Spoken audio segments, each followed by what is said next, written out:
आज का पावन दिन दीपावली का दिन है। हिंदुओं का ये श्रेष्ठ पर्व है। संपूर्ण विश्व में राम के भक्त दिवाली को धूमधाम से मना रहे हैं। अयोध्या में महाराजा दशरथ के 4 पुत्र थे, राम, लक्ष्मण, भरत और शत्रुघ्न। सभी पुत्रों में राम ज्येष्ठ पुत्र थे और महान थे। कैकेयी की इच्छा के अनुसार उन्हें राजा दशरथ ने 14 वर्ष के लिए वनवास दिया था। 14 वर्ष का वनवास भगवान श्री राम व्यतीत करने के लिए अयोध्या से प्रस्थान करते हैं। 14 वर्ष का समय बहुत लंबा समय होता है। 14 मिनट यदि आपसे कहा जाए कि ध्यान में बैठिए, 14 मिनट के ध्यान में आप 14 बार आंखें खोल कर देख लेंगे 14 मिनट पूरे हुए कि नहीं हुए। 14 वर्ष भगवान श्री राम की अवस्था वनवास में व्यतीत हो रही है। तापस भेष विशेष उदासी 14 वर्ष राम वनवासी। कैकेयी कोप भवन में नाराज होकर बैठी है। महाराजा दशरथ को समाचार मिलता है कि महारानी कैकेयी कोप भवन में है। राजा दशरथ चिंतित हो जाते हैं, दुखी हो जाते हैं, डर भी जाते हैं और मन में असमंजस हो जाता है। राजा दशरथ सोचते हैं कैकेयी क्यों नाराज है। आपके परिवार में जब कोई मेंबर नाराज होता है तो आपके मन में कई प्रकार के विचार आते हैं कि नाराज होकर कहीं घर से भाग न जाए, नाराज है तो कहीं जहर वहर न खा ले, नाराज है कहीं आत्महत्या न कर ले, नाराज है तो कहीं दूसरे को न मार दे गुस्सा में, नाराज है तो कहीं नदी तालाब में डूब न जाए। बहुत भ्रम होता है। कुछ लोगों का स्वभाव होता है छोटी छोटी बात में बहुत नाराज होते हैं और राजी कभी होते ही नहीं है, हमेशा नाराज ही रहते हैं। कितने पति पत्नी पूरी लंबी जिंदगी नाराजी में ही बीत गई है। जब से शादी हुई है 2-4 दिन 2-4 साल संकोच में शांति से रहे होंगे तो रहे होंगे, अन्यथा मल्ल युद्ध करते करते पूरा कौरव पांडवों का संग्राम चल रहा है और लड़ते झगड़ते ही बच्चों का जन्म हो गया। लड़ते झगड़ते सब बच्चों का विवाह हो गया। लड़ते झगड़ते उलझते पुलझते बुढ़ापा आ गया और लड़ते झगड़ते बीमार होकर एक उसमें मर भी गया। और जब अकेले जोड़ा बचा तो किससे लड़े। तो सासू बच गई तो बहुस भिड़ जाती है, ससुर बचा तो फिर बेटुस भिड़ जाता है। भिड़ने की आदत है। यदि तुम राजी होना चाहते हो तो तुम्हारे लिए कोई इंतज़ाम की ज़रूरत नहीं है। तुम अपने आप को यथा स्थिति में राजी कर सकते हो। और जो लोग राजी हैं वही लोग सुखी हैं, क्योंकि जो तुम्हारा घर है, गाड़ी है, परिवार के सदस्य हैं, माता पिता, सास ससुर, भाई बहन, बेटा बहू, देवरानी जेठानी, पड़ोसी, इस सबको तुम बदल नहीं सकते, चेंज नहीं सकते हो, लेकिन आप अपने मन को बदल सकते हो, सोच को बदल सकते हो, विचारों को बदल सकते हो। और जो व्यक्ति अपने सोच को बदल लेता है, जहाँ पहले बहुत असंतुष्ट रहता था अब उसी में सेट हो गया, उसी में संतुष्ट रहने लगा। एडजस्ट करना, अपने आप को सेटल करना, ये बहुत बड़ी कला है। स्वयं गम खाइए, क्षमता रखिए। पीछे जाकर हरीशदास मना कर दीजिए, कुछ लोग बात कर रहे हैं उनको समझाइए। साहिब बंदगी बोलिए, प्रसन्न रहिए, एक दूसरे का ख्याल रखिए। गम खाने का यदि पहले से आपने संकल्प लिया है तो याद रखना आप अपने मन को संतुष्ट कर सकते हैं। गम खाना हर व्यक्ति को पड़ता है, चाहे खुशी से गम खाए चाहे नाखुश होकर गम खाए, गम तो खाना ही पड़ेगा। सड़कों में गड्ढे हैं, आप यात्रा कर रहे हैं, गम खाओ तो यात्रा करोगे, गाली बकते जाओ तो भी उसी गड्ढे में यात्रा करोगे। ऐसा तो है नहीं कि नई सड़क बिछाते जाओगे और पीछे से चलते जाओगे, उसमें गम खाना पड़ेगा। जो भी आपके यहाँ भोजन बना है, खाना बना है, अब उसी में अपने आप को संतुष्ट करिए। आप नहीं संतुष्ट करोगे, खाना तो वही पड़ेगा जो बना हुआ है। जो लोग स्वयं को संतुष्ट करना जानते हैं बहुत बड़ी उनकी उपलब्धि है। प्राणियों के साथ में, पदार्थों के साथ में स्वयं को सेटिस्फाई करिए। भगवान श्री राम को राजा दशरथ ने कैकेयी से मिलने के बाद कैकेयी के दुख को पूछा, कैकेयी तुझे क्या दुख है? कैकेयी ने बताया कि बस अंतिम इच्छा है, राम को तपस्वी का वेश पहनाइए और राम को 14 वर्ष का वनवास दे दीजिए, यही मुझे गुस्सा है। यदि ऐसा करोगे तो मैं खुश हूँ, नहीं करोगे तो मैं क्रोधित हूँ। पत्नी जब क्रोध करती है तो पति का रोया रोया कांप जाता है। बेटा जब क्रोधित होता है बाप का कलेजा कंपित हो जाता है। और बाप गुस्सा होकर के कोई एक्शन लेता है, रिएक्शन करता है, तो बेटी बहू सब टेंशन में आ जाते हैं। मेरे पास महाराष्ट्र से, लातूर जिले से फ़ोन आया कि मेरे पिताजी नाराज़ होकर कहीं भाग गए, पूरा परिवार दुख में डूब गया है।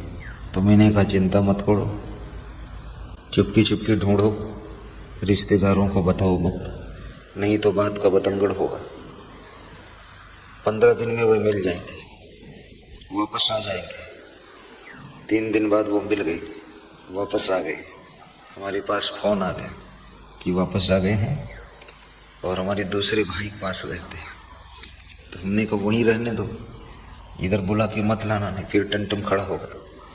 तो बोले कि बाप है। हमने कहा बाप है लेकिन बुलाना पाप है, वहीं रहने दो। हाँ, बहुत बड़ा ये श्राप है, बाप है अच्छी बात है, जब अपनी इच्छा से आएंगे तो ठीक है, नहीं तो वहीं रहने दो। बोले ठीक है। बोले गुरुदेव इनकी बुद्धि घुमा दो थोड़ा सा। मैंने कहा बुद्धि बुढ़ापे में किसी को ट्रेनिंग नहीं दी जा सकती, बैल को भी बचपन में ही ट्रेनिंग मिलती है। अब आदमी फिर इतना बड़ा बैल है, इसको बुढ़ापे में तुम कुछ सिखा नहीं सकते। ये सीखता कहाँ है? सीखेगा आड़ में जब जाएगा तो फिर वैसा करेगा। ये तो बहुत बुद्धिमान प्राणी है, चालाक है। ये अंदर मन में सोचे रहता तुम हटो बस, तुरंत हम वही काम करेंगे जो करते थे। तुमको मूर्ख बना देगा और हाँ हूँ कर देगा तुम्हारे सामने। हाँ ठीक है, जो आप कहते वही ठीक है।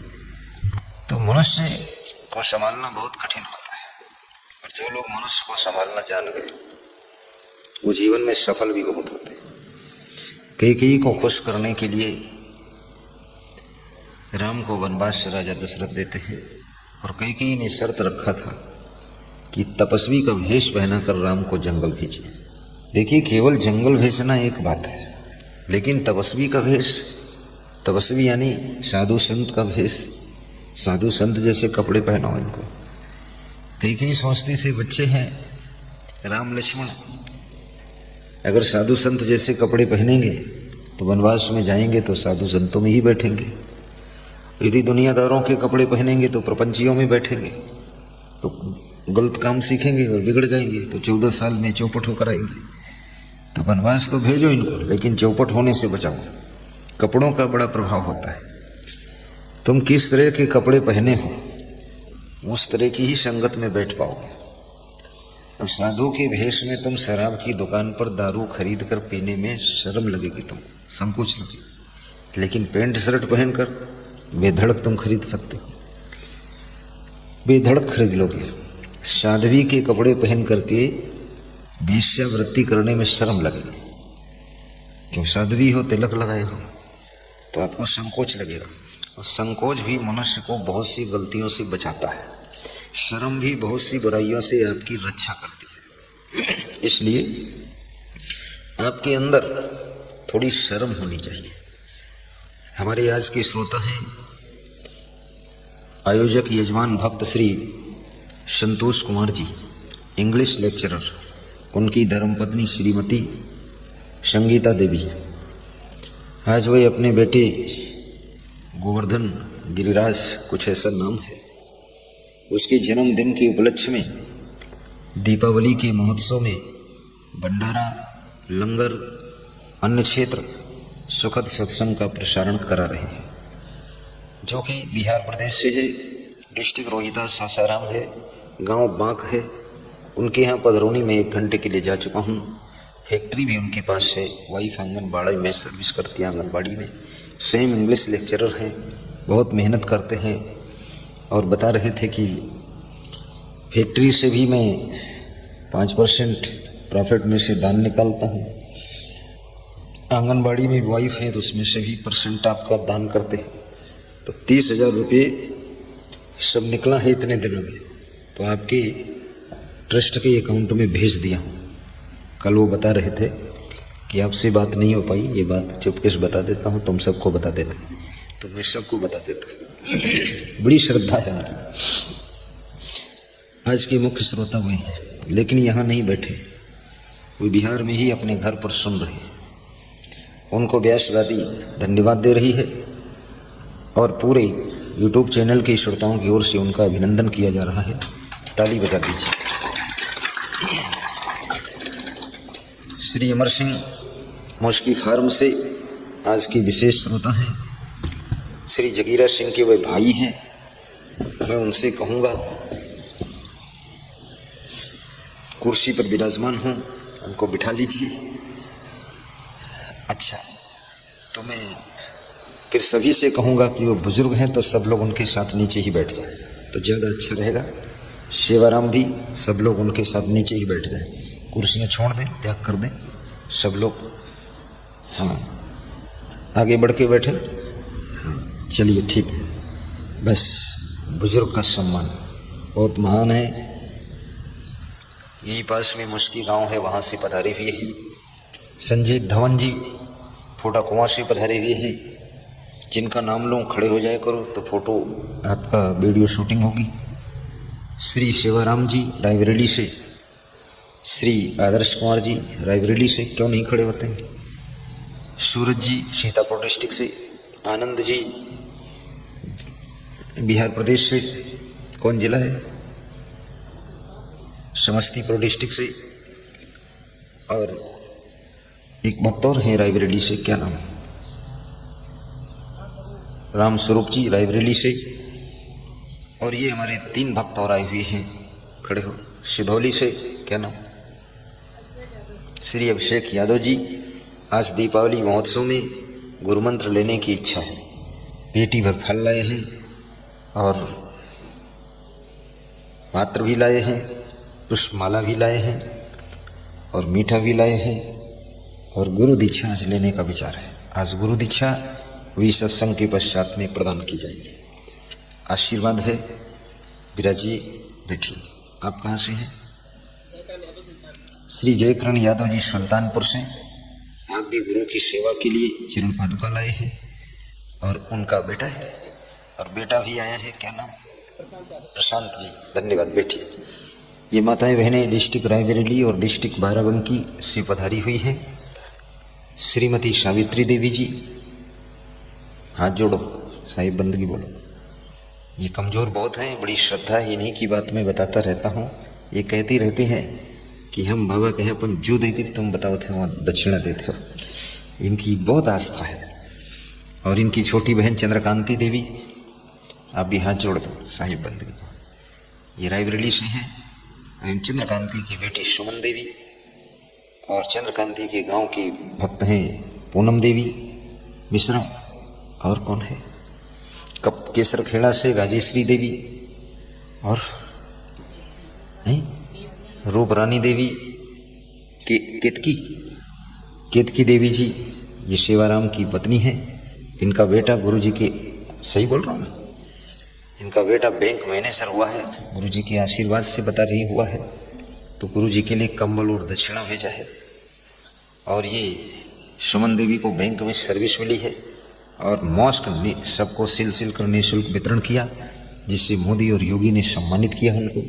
पूरे विश्व पटल पर उनका यश हुआ है। और ये माताएं बहनें, कोई कपूर खेड़ा से है, कोई चितवनिया से है, केसर खेड़ा, उनको सबको हम धन्यवाद देते। नाम बता दो फटाफट। आशा देवी है ये, जो खड़ी हो सकती खड़ी हो जाए, और ना खड़ी हो पाए तो कभी खड़ी भी नहीं हो पाएंगी। आशा देवी हैं, बैठिए। ये राजेश्वरी देवी, केसर खेड़ा वाले खड़े हो, एक एक एक एक एक एक, एक सभी साथ में नहीं, बैठ जाइए। राजेश्वरी ठीक है, खड़ी हो। शांति देवी जी केसर खेड़ा, नाम बोलो। ज्ञानवती देवी केसर खेड़ा, कृष्णावती केसर खेड़ा, रूप रानी केसर खेड़ा, नाम बोलो। पार्वती जी केसर खेड़ा है, चितवनिया से सभी के नाम बोले जा चुके हैं। अब कोई दुखी ना होना, सबका नाम बोल दिया, साहिब बंदगी बोलो। भगवान श्री राम अपने पिता श्री दशरथ जी की आज्ञा को पाकर वनवास जाने की तैयारी करते हैं। इधर भरत के राज तिलक की तैयारियां शुरू होती हैं। भरत ननिहाल में हैं शत्रुघ्न के साथ। राम और लक्ष्मण और सीता वनवास की यात्रा करते हैं तपस्वी का भेष पहन करके। और ऐसी स्थिति में महाराजा दशरथ अपने पुत्र के वियोग में मृत्यु को प्राप्त हो जाते हैं। राजा दशरथ का प्रेम राम से बहुत था, लेकिन भयगति सांप छछुंदर केरी, न तो कैकेयी को छोड़ सकते थे न राम का वियोग सह सकते थे। अंततः वे मृत्यु को प्राप्त हो जाते हैं। कैकेयी, कौशल्या, सुमित्रा तीनों रानियां विधवा हो जाती हैं। दशरथ जी पर लोग चले जाते हैं। राम लक्ष्मण सीता वनवास चले जाते हैं। ननिहाल से भरत शत्रुघ्न का आगमन होता है। दशरथ जी की मृत्यु का समाचार सुनकर, राम वनवास, लक्ष्मण वनवास, सीता वनवास का समाचार सुनकर भरत जी शोक में डूब जाते हैं, रोने लग जाते हैं। गुरु वशिष्ठ उनको समझाते हैं कि सुनहु भरत भावी प्रबल, बिलखि कहो मुनिनाथ, हानि लाभ जीवन मरण, जस अपजस विधिहात। ये भरत, भाग्य बहुत प्रबल है, जो किस्मत में लिखा था वो हुआ है। और बिलखि कहो मुनिनाथ, और ऐसा समझा करके समझाने वाले गुरु वशिष्ठ भी बिलखने लग जाते हैं, रोने लग जाते हैं। कभी कभी समझाने वाले भी दुख में डूब जाते हैं। आए तो थे तुमको समझाने के लिए, लेकिन स्वयं ही ना समझ हो गए और दुखी हो गए। क्योंकि दूसरों का दुख भी आपको प्रभावित करता है और दूसरों का सुख भी आपको प्रभावित करता है। दूसरों की खुशियाँ भी आपके मन को इफेक्ट करती हैं और दूसरों की पीड़ा भी आपके मन को इफेक्ट करती है। इसलिए आप देखते हैं, एक आदमी हंसता है, यदि आपके मन में राग द्वेष नहीं है, उसके प्रति ईर्ष्या भाव नहीं है, आप इन सब मनोविकारों से मुक्त हैं, तो आप भी उसको देख करके हंस देते हैं। एक व्यक्ति रोता है तो आपको भी रुलाई आने लग जाती है। और ये महिलाओं में ज़्यादा प्रभावशाली होता है। एक स्त्री रो रही है, जितनी स्त्री आएंगी सबको रोना आ जाएगा। एक स्त्री हंस रही है, सब उसके साथ हंसने भी लगेंगे। इस मैटर को समझेंगे नहीं कि हंस क्यों रही है, रो क्यों रही है, साथ में सहयोग प्रदान करेंगे। पुरुषों में भी होता है, प्रभावित वो भी होते हैं, लेकिन पुरुष शर्मीला बहुत होता है, बहुत संकोची होता है। वो खुल के रो भी नहीं सकता है, खुल के हंस भी नहीं सकता है, बहुत गंभीर रहता है, सीरियस रहता है। इसलिए पुरुषों का हार्ट अटैक भी बहुत होता है, महिलाओं का हार्ट अटैक कम होता है। क्योंकि खुलकर हंसने से हार्ट का सिस्टम कंप्लीट हो जाता है, और खोल करके रोने से हार्ट एकदम सरलता से, नॉर्मलिटी से वर्क करना शुरू कर देता है। इसलिए मनुष्य को सहज होना चाहिए। अगर आपको वास्तव में विवेक भी होना चाहिए, कहाँ हंसना उचित है, कहाँ रोना उचित है, इसका विवेक भी कीजिए। अब किसी की खुशी समाचार में गए हो तो वहाँ आपको प्रसन्न होना चाहिए। किसी के दुख के समाचार में गए हो तो वहाँ आपको भी मन में दुख का भाव आना चाहिए। क्योंकि किसी के दुख को दूर करने के लिए उसके दुख में जब तुम शामिल हो जाओगे तो उसका दुख हल्का होगा, और किसी के सुख को बढ़ाने के लिए उसके सुख में आप शामिल हो जाएंगे, खुशियों में शामिल हो जाएंगे, तो उसकी खुशियाँ बढ़ जाएंगी। जैसे आप देखते होंगे, चुनाव एक नेता जीतता है तो कितने लोग उसमें नाचते हैं, कूदते हैं, उछलते हैं, जिंदाबाद बोलते हैं, पटाखे फोड़ते हैं, ढोल बजाते हैं, बाजा बजता है। तो उस नेता की खुशियों को बढ़ाने के लिए ये सब खुशियाँ और लोग मना रहे हैं। वो नेता और खुश हो जाता है कि चलो मेरी जीत से सबको खुशी है, हमको खुशी तो है, तो और खुशी हो जाती है। और भगवान श्री राम वनवास में सबसे पहले निषाद राज के यहाँ रात्रि विश्राम करते हैं, वहाँ से सवेरे प्रस्थान करते हैं। वहाँ के नर नारी सब दुखी हो जाते हैं कि भगवान आए थे चले गए। निषाद स्वयं उनके साथ में आगे की यात्रा करता है, रास्ता बताता हुआ चला जाता है। भगवान श्री राम समझाते हैं कहीं भी जाओ तो वहाँ के लोकल आदमी को साथ में ले लीजिए, स्थानीय व्यक्ति को साथ ले लीजिए। अयोध्या से चले थे 3 लोग, लेकिन वनवास तो केवल राम का हुआ। सीता को क्यों ले गए? लक्ष्मण को क्यों ले गए? लक्ष्मण क्यों गए? सीता जी क्यों गई? और सीता जी गई तो उर्मिला क्यों नहीं गई? दोनों जाती तो देवरानी जेठानी और प्रेम से रह लेते। कोई परेशान करने आए तो दोनों मिलकर कंट्रोल करती। बड़े तर्क हैं, बड़े प्रश्न हैं, लेकिन सबके पीछे एक विशेष बात है। राम भगवान भरत को क्यों नहीं ले गए? क्योंकि जो कार्य लक्ष्मण कर सकते थे भरत नहीं कर पाते, और भरत चले जाते यदि तो फिर अयोध्या का सब सिस्टम कौन संभालता? और शत्रुघ्न उतने साहसी नहीं थे, सीधे थे, इसलिए वनवास में साहसी की जरूरत है। लक्ष्मण के पास साहस भी है और राम के प्रति पूर्ण आस्था भी है। लक्ष्मण कोई साधारण तत्व नहीं है, सेवा का भाव बहुत था। लक्ष्मण महान व्यक्ति है। और उर्मिला क्यों नहीं गई? लक्ष्मण की पत्नी, क्योंकि पत्नी के साथ में अलग से उसका प्रबंध करना पड़ता है, पत्नी का सिस्टम संभालना पड़ता है। तो सीता जी फिर क्यों गई? सीता जी इसलिए गई कि राम का कहना था कि मेरे ऊपर कोई उंगली भी ना उठा सके, हमें सबके यहाँ जाना पड़ेगा, तो अपनी वाइफ को साथ रखूंगा। और लक्ष्मण मेरा छोटा भाई, इसको फ्री रखूंगा, नहीं ये भी अपनी पत्नी के सवाल में चक्कर में पड़ जाएगा तो आगे काम रुकेगा। तो इसकी वाइफ जो है यही रह जाए अयोध्या में, और उसको ले गए, क्योंकि सब कार्य को विवेक से करना चाहिए। अभी ले क्यों गए? क्योंकि कहीं भी कार्य कुछ करना हो हमेशा साथी ढूंढ दीजिए। अकेले आप जाएंगे, कार्य में बाधा पड़ेगी और कार्य में सफलता मिलने में बहुत आपको मेहनत पड़ जाएगी। साथी होना चाहिए। तो लक्ष्मण को साथी बना लिया, और सीता जी को जीवन साथी बनाए थे, उनको साथ में ले लिया। और सीता जी कहती थी तुम जाओगे, हमको नहीं ले जाओगे तो मैं मर जाऊंगी यहाँ। अब ये भी विचित्र बात है। अब कितने लोग मरेंगे? उधर दशरथ मर गए, ये भी मर जाएगी, सब मरीन जी है तो जिंदा कौन है? तो इसको लिए चलो, वहाँ जिंदा रहेगी, कोई बात नहीं। ये सब बहुत सिस्टमेटिक मामला था।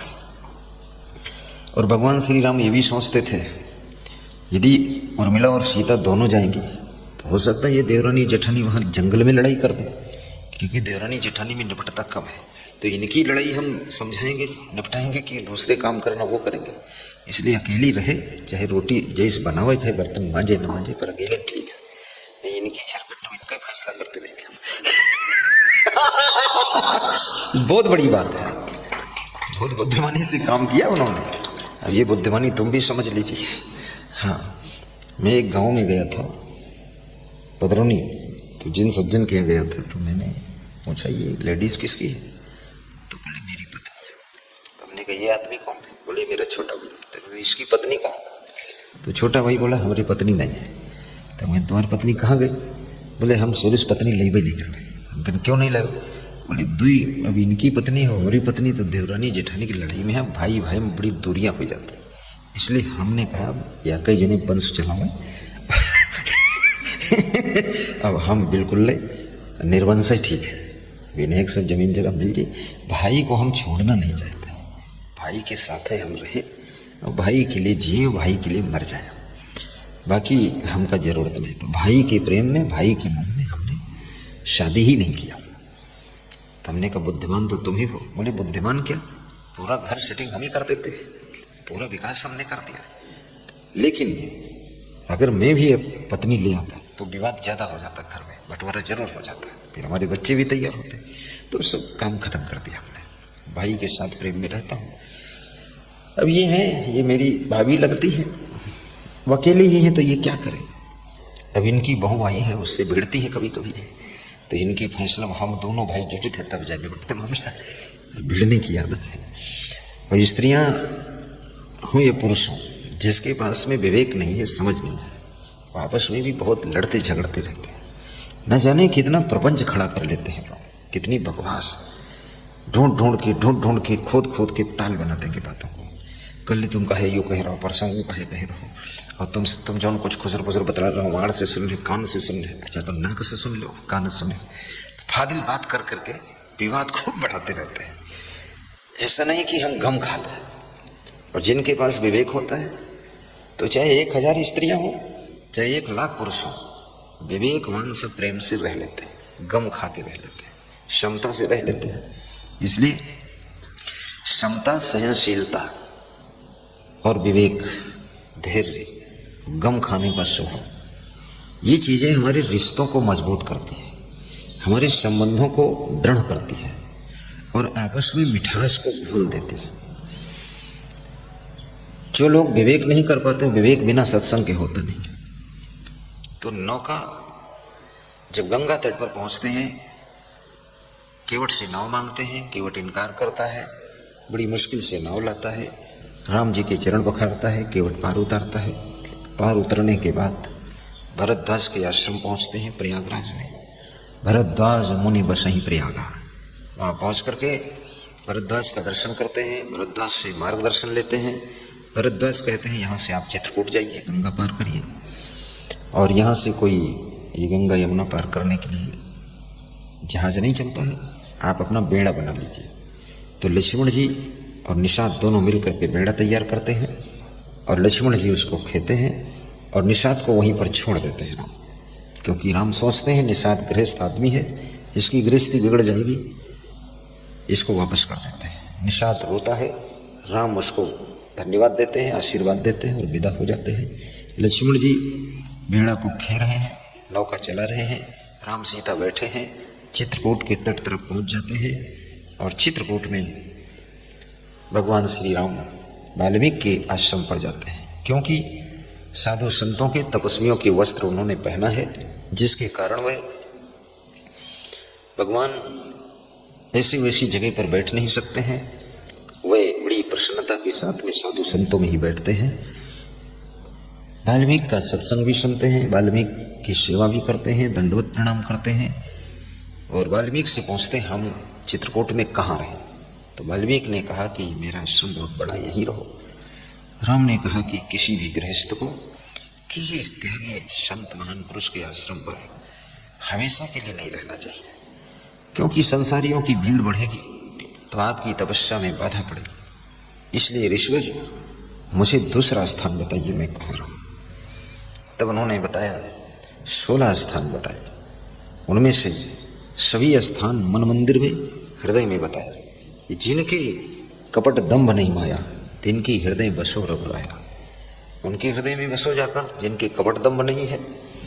और जो लोग तुम्हारा सत्संग सुनते सुनते, ज्ञान की कथा सुनते सुनते कभी तृप्त नहीं होते हैं, जिनके श्रवण समुद्र समाना, कथा तुम्हारे सुभग सरिनाना, भर ही निरंतर हो ही न पूरे, तिनके हृदय बसो ग्रह रूढ़। हे राम, जिनके कान सत्संग सुनकर तृप्त नहीं होते हैं, और सुनो ऐसी इच्छा होती है, जिनके कान समुद्र के समान है, और तुम्हारी कथा, सत्संग की कथा नदियों के समान है। जैसे नदियां समुद्र में गिरती हैं, समुद्र कभी तृप्त नहीं होता, ओवरफ्लो नहीं होता है, कितनी ही नदियों का पानी समुद्र में चला जाए सब समा जाता है। ऐसे आपकी कथा, आपका सत्संग, ज्ञान सुनते सुनते जिनके कान कभी भरते नहीं है, खाली के खाली रहते हैं और सुनने की इच्छा रहती है, ऐसे लोगों के हृदय में जा करके हे राम तुम बस जाना, वहां निवास करना, ऐसे स्थान बताए। तो राम ने कहा ठीक है मुनिवर, ऐसा भी करूंगा और बाहर भी कहीं निवास करना पड़ेगा। तो कामदगिरी पहाड़ के ऊपर राम ने कुटिया बनाई, और कुटिया बनाने का काम देवी देवताओं ने किया। प्रथम ही देवन रुचिर गुफा राम के लिए बनाकर रेडी कर दिया, और राम भगवान ने संकेत किया लक्ष्मण को कि जैसा पसंद है आप और इसमें मदद करके बना लो। तो देवगण और लक्ष्मण जी जुट करके बहुत अच्छी कुटिया कामदगिरी पर्वत के ऊपर तैयार करते हैं, और वहीं पर राम ने लंबा समय अपना व्यतीत किया है। अयोध्या से सुमित्रा, कैकेयी, कौशल्या, भरत, शत्रुघ्न, जनक, ये सब वहां मिलने के लिए पहुंचते हैं। गुरु वशिष्ठ के साथ में इनको देख करके राम भी रोते हैं, भरत भी रोते हैं, गुरु वशिष्ठ भी रोने लग जाते हैं। लक्ष्मण भी बहुत रोते हैं, पूरा परिवार रोता है। सब आग्रह करते हैं अब लौट चलिए, पिताजी परलोक जा चुके हैं। तो राम कहते हैं जिस कारण पिताजी परलोक गए और वो फिर हम बीच में अधूरा छोड़ दें, वो मर भी गए और हम पूरा भी ना करें तो उनकी दिवंगत आत्मा को भी दुख होगा। अब हम 14 साल के बाद लौटेंगे। सबको समझा बुझा करके, सबको धैर्य दे करके, राम का संकल्प दृढ़ है। संकल्प हमारा ऐसा ही होना चाहिए, ऐसी ही दृढ़ता होना चाहिए कि हम जो संकल्प लेते हैं, चाहे वो संन्यास का संकल्प हो, चाहे भक्ति का संकल्प हो, चाहे ब्रह्मचर्य का संकल्प हो, चाहे सेवा का संकल्प हो, दान पुण्य का संकल्प हो, चाहे शिक्षा प्राप्त करने का संकल्प हो, लेकिन संकल्प ऐसे होना चाहिए जैसे हिमालय पहाड़ है। हिमालय पहाड़ कभी वहाँ से खिसक करके पूरा पहाड़ आपकी लखीमपुर में नहीं आएगा, ना तो आपकी सिधौली पहुँचेगा, ना सुल्तानपुर जाएगा, ना चितौनिया गाँव जाएगा। उसमें टुकड़ी टुकड़ा टूट सकते हैं, थोड़ा बहुत ढह सकता, वहीं लुढ़क पुढ़क के गिरेगा वो, पर ऐसा नहीं पूरा खिसक के मुश्की गांव में पहुंच जाए या मुश्काबाद में आ जाए, ऐसा नहीं हो सकता है। निश्चय अटल के ढाल पर सब विघ्नवार टलंत जो। अगर आपका निश्चय अटल है, संकल्प अटल है, तो चाहे जितने विघ्न बाधाएं आ जाएं सब टल जाएंगी, आपके संकल्प को सफलता मिलेगी और आप कभी भी पीछे नहीं हटेंगे। इसलिए भक्ति का भी दृढ़ संकल्प लीजिए कि मैं दृढ़ता के साथ भक्ति करूंगा, सेवा करूंगा, गुरुदेव का ध्यान लगाऊंगा, पूजा पाठ करूंगा। सबको समझा करके वापस लौटाते हैं, सब अयोध्या आ जाते हैं। जनक जी जनकपुर चले जाते हैं, सबका मन दुखी है। भरत जी राम की पादुका लेकर लौटते हैं, तभी से पादुका का सम्मान है। अभी मैं यहाँ आ रहा था, श्रीमती सावित्री देवी काजी खेड़ा वाली बोली कि चरण अपने नीचे रख दो, तो हमने कहा चलो रख देता। तो एक चरण रखा, बोले दूसरा भी रख दो, बोले अब फिर से अपने बात को पहन लो। और वहाँ चरण जहाँ स्पर्श कर गए फर्श पर, उसको हाथों से पहुँच के मस्तक में लगा दिया कि धोल तेरे चरणों की सदगुरु, चंदन और अबीर बनी। और जिसने लगाई निज मस्तक पर, उसकी तो तकदीर बनी, उसकी तो तकदीर बनी। सतगुरुदेव की जय। धूल तेरे चरणों की सदगुरु, चंदन और अबीर बनी। जिसने लगाई निज मस्तक पर, जिसने लगाई निज मस्तक पर, उसकी तो तकदीर बनी। जिसने लगाई निज मस्तक पर, उसकी तो तकदीर बनी। धूल तेरे चरणों की सदगुरु, चंदन और अबीर बनी, चंदन और अबीर बनी। बोलिए सदगुरु भगवान की जय।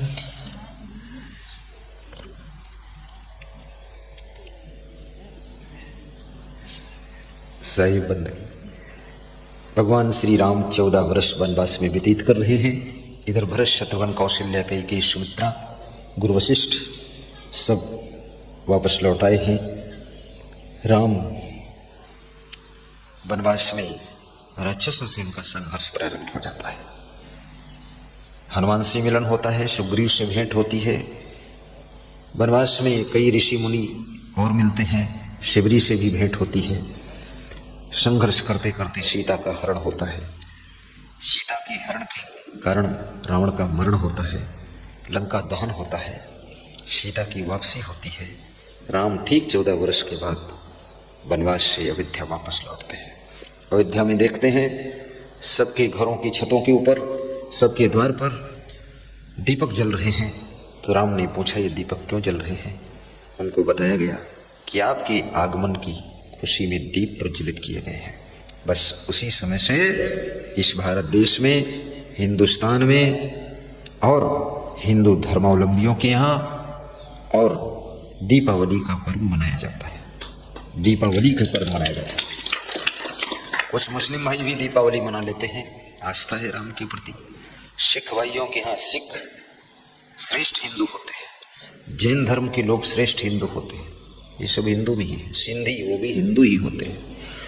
अब वे सभी दिवाली मनाते हैं और दिवाली में सबसे पहले अपने घर द्वार की सफाई का है। अज्ञान का अंधकार मिटाने के लिए उन्हीं की दिवाली सार्थक मानी जाती है। ज्ञान आधार विवेक की बाती। दिया किस चीज का है? ज्ञान का आधार है, विवेक की बत्ती है और सूरत की ज्योति है। ज्ञान आधार विवेक की बाती, सूरत ज्योति जहाँ जाग, आरती गरीब नीमा साहिब, आरती दीन दयाल। गाइए, भाव से गाइए। आरती दीन दयाल साहिब, आरती दीन दयाल, आरती गरीब निवाज साहिब, आरती गरीब निवाज।